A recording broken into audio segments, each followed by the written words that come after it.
Allez, aujourd'hui, on remonte le temps jusqu'en 1981 pour revivre l'Amstel Gold Race, une classique néerlandaise légendaire. Une course pleine de rebondissements, de stratégie et d'un final signé par une icône du cyclisme. Vous êtes prêts? Allez, c'est parti.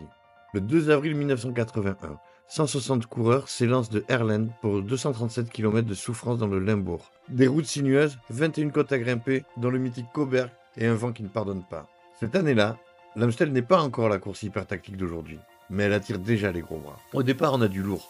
On a Roger de Vlaminck, le roi des classiques, qui veut encore briller. Jan Raas, le néerlandais, qui joue à domicile et rêve d'une 5e victoire consécutive. Et puis, il y a Bernard Hinault, le blaireau, déjà double vainqueur du Tour de France. Mais attention, Hinault dit arriver hors de forme. Il dit qu'il vient tester ses jambes. Mais vous allez voir que ses jambes, elles vont parler. Elles vont parler fort, elles vont parler à tout le monde. Dès le départ, ça roule fort. Quelques échappés tentent leur chance, mais le peloton ne laisse rien passer.